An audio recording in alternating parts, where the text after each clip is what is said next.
income elasticity of demand measures the sensitivity or responsiveness of changes in the quantity demanded for a product due to a change in income.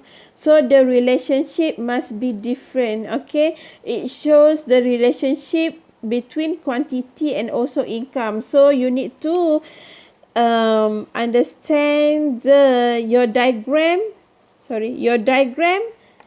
will represent the different axis. Okay, axis X here represent your quantity, and axis Y here is not price, it's income. Okay, so you put Y here, income.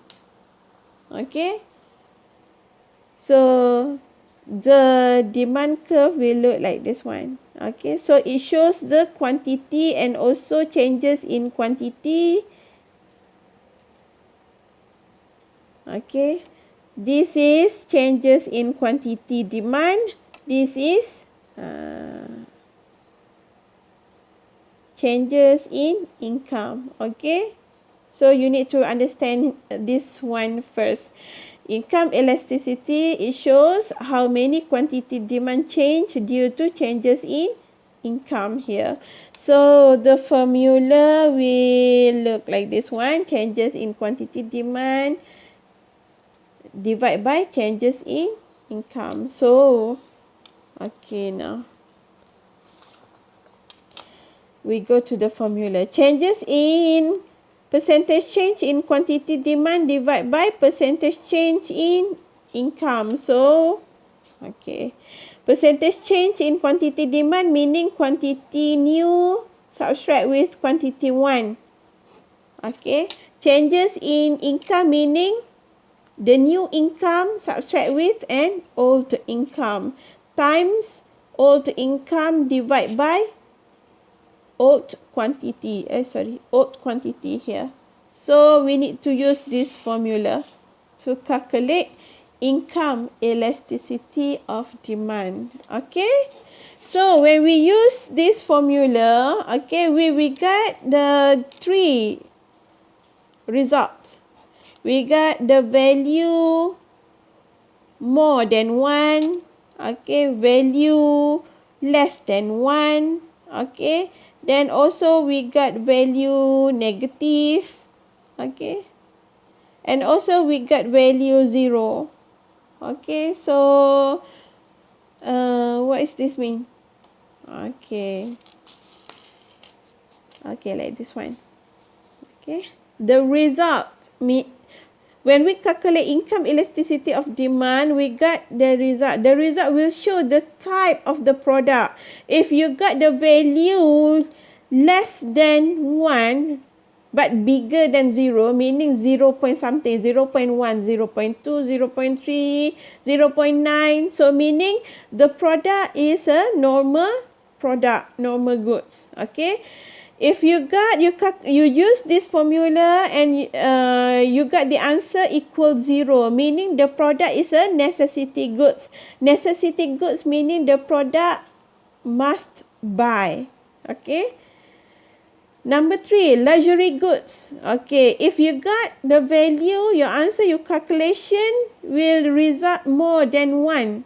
Okay, 4, 10, 400. Okay, bigger than 1. So it means the product is a luxury goods. And the last one, if you got negative.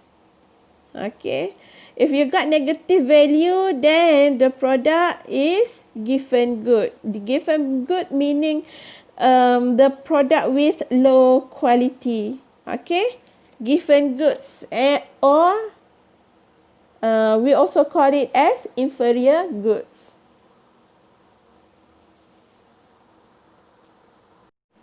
Next is cross elasticity of demand. Okay, this elasticity measures the sensitivity or responsiveness of changes in the quantity demanded for a product, meaning Q quantity must be for Q good X, due to a change in the price of a related product good Y, meaning price for price Y.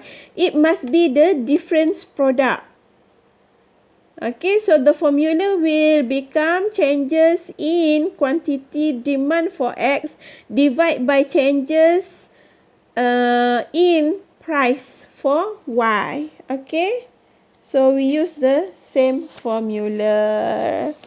Similar, it's not same, it's a similar formula. Okay.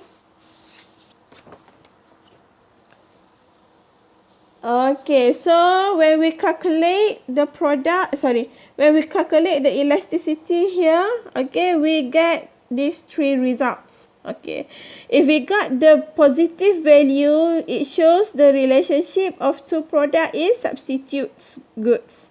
Okay, as I told you earlier, it will become quantity 2 subtract with quantity 1 divide by P2 subtract with P1 times P1 divide by Q1.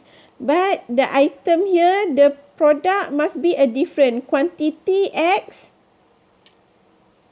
but price must be different. Why? Why here? Okay, that's the formula. So you calculate using this formula, you got negative value. So if negative value, it means the product is complementary to each other.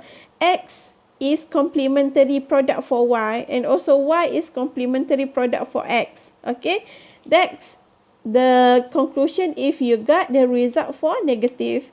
And if you got 0 here, yeah, you calculate and you got the answer 0, then it shows the relationship between X and Y here is no, nothing, cannot be identified. It's not related to each other.